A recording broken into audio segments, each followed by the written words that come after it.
Miqtë Prizmës, dje në Parlamentin e Shqipërisë, në Kuvendin e Shqipërisë, në Komisionin e Ligjeve duhet jetë, ishte një skene e shëmtuar e daljes përpara këtij komisioni të Altin Dumanit ose Kreut Spakut.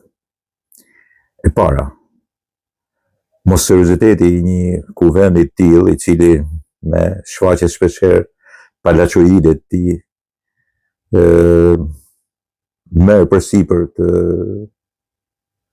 të pyesi një person i cili mund të ketë vendosur në përgjim disa dhjetra deputet, duke mos rregulluar funksionet e një komisioni parlamentar të tillë për një prokurori speciale dhe gjykatë speciale.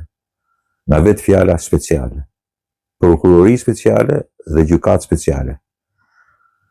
Në Shtetet Bashkuara të Amerikës të tilla gjëra zgjidhen sepse komisioni që përbërë nga Senati edhe nga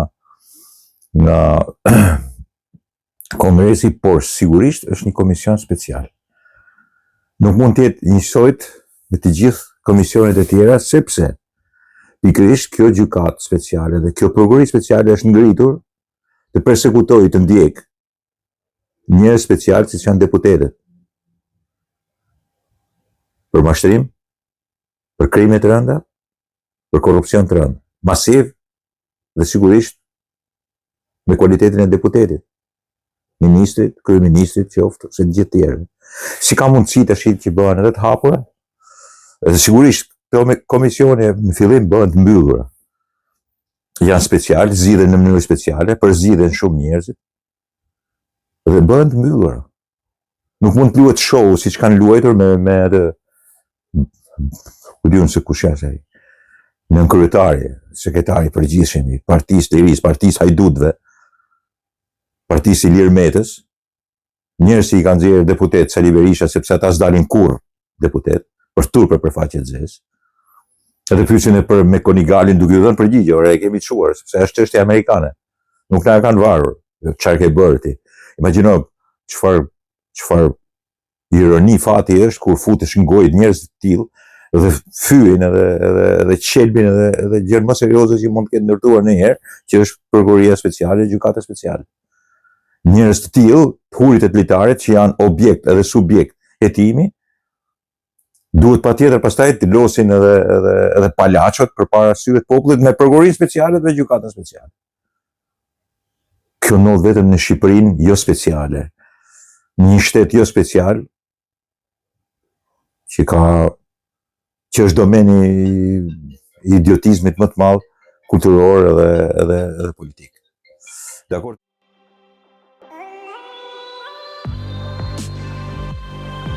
Miqtë Prizmës, me vendosjen e paqes, territorin e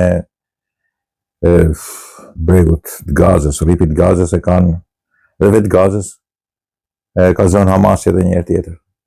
Ka zënë Hamasi po ekzekuton ato që i konsideron ai tradhtar. Milicit janë organizuar edhe herë dhe ke vrasje somare në kulmin e një kriminalitetit të jashtëzakonshëm, ata që i quajnë tradhtar bashkëpunëtor në Izraelin, këtë caktojnë ata që tira dhe i vrasin, i pushkatojnë. Ngjarjen në rrugë kudo, kapi gjej, ekzekutojnë midis rrugës. Hamasi po tregon që do që të zotrojë edhe një herë, edhe kush është, që është organizatë terroriste, vrasës, dhe që kemi ne territorin, ne kemi bërë paqen tash, ne vrasim, se sigurisht, akoma nuk është përgatitur një forcë ushtarake e cila të ndërhyjë. Edhe njëkohësisht është edhe pendimi i cili e lejon që të vujnë edhe një herë ajo popullsia aty, e cila sigurisht ka vujtur nga bombardimet e Izraelit, po tashi të provojë edhe vrasjet edhe pushkatimet që i ka nga të vetët, nga Hamasi. Është një krim i dyfisht, një krim martirizimi i një popullsie e cila e ka shumë të vështirë të vendosë ekuilibrin e saj njerëzor, shoqëror, politik, kombëtar, nuk e di si ta quaj. Religionare, shumë e shumë, me qindra fraksione kriminalesh aty dhe terroristës të organizuar prej vitesh e vitesh, në një ashpërsim edhe me atë që e quajnë armikun shekullor edhe për të zhdukur, siç është Izraeli, po dhe armiq që i linin vetë dhe pastaj në gjirin e tyre marrin përsipër që ta pushkatojnë, këthon ata që është tradhtar ose bashkëpunues. Ky territor tash i martirizuar i është lëshuar Hamasit, i cili nuk bën asgjë tjetër veç se vret. Vret, pushkaton njerëz, ato që i konsideron. Është tipik në rolin e tij. Hamasi po kontrollon, janë hijet e NATO-s i bëjnë dritë ditën. Kështu quhen veten hije.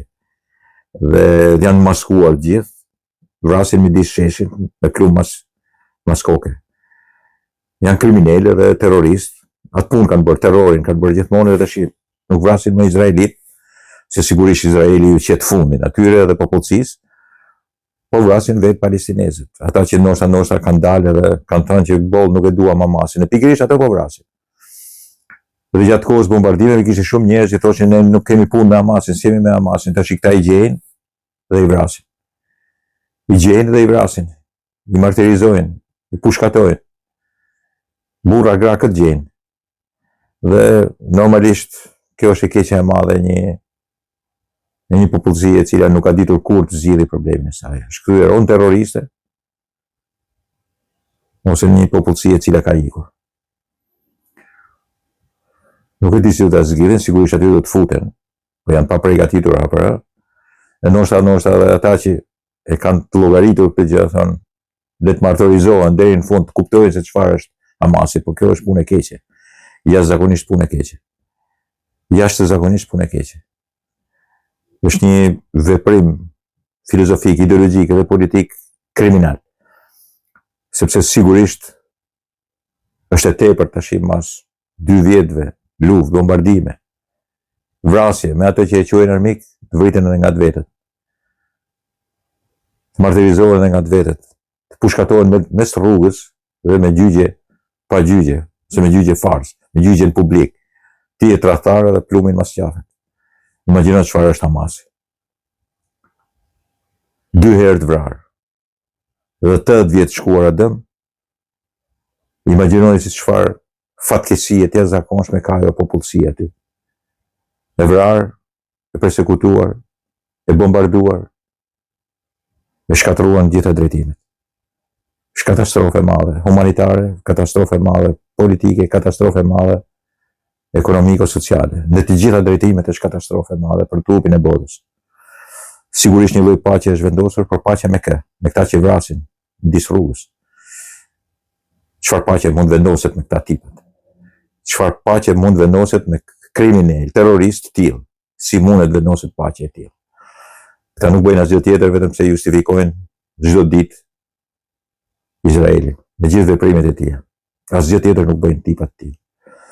Sigurisht tash po vrasin jo izraelit, jo hebrej, por njerëzit e tyre të një gjaku. I konsiderojnë tradhtar dhe i pushkatojnë midis të ditës, midis të pazarit, midis të turmës. I pushkatojnë në mënyrë kriminale.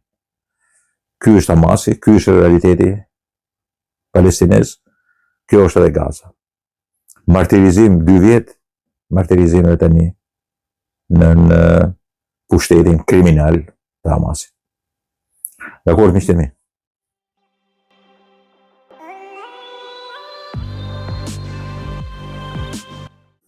Një nga eset e mia politike, sociale, jam frymëzuar nga një shkrim në Facebook, një deputete, e cila shkruan ashtu si flet. Sigurisht mendimet janë normale, të mira, të rregulluara. Drejt shkrimi është katastrofikisht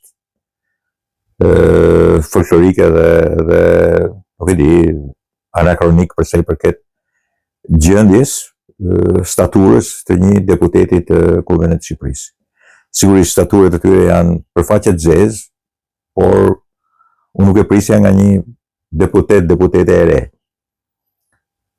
Të flasësh dhe të shkruash si flet, është jo vetëm mungesë koherence dhe dienish, por kur përdoret pastaj për të treguar interesant është akoma më keq sepse ul bazamentin relevant të si të them tash, të pushtetit që të ka dhënë populli në nivele të tilla të cilat të nxjerrin jashtë në periferi të vendimarrjes, të përfaqësimit të popullit.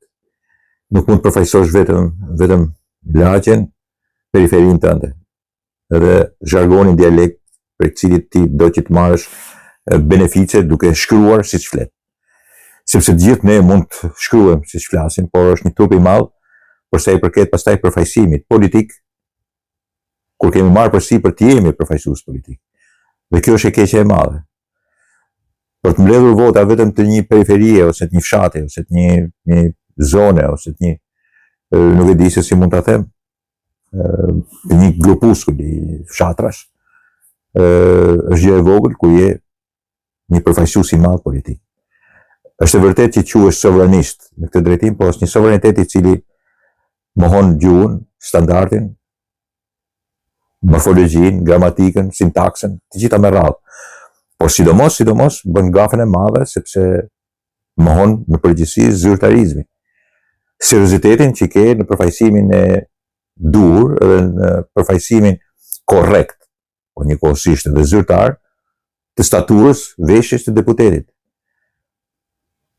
Do të ishte e jashtëzakonshme kur ti të flisje, por është mbi të jashtëzakonshme kur ti shkruan ashtu si flet. Mbase në televizion, kur të dëgjojnë duke folur ashtu, megjithëse mundohesh të rregullosh, është e kotë ta rregullosh, kur nuk e flet dot standarden, por ke detyrim të shkruar, sepse duhet marrë vesh edhe ai Gjirokastër, jo vetëm ai prej fshatit ku ke dalë.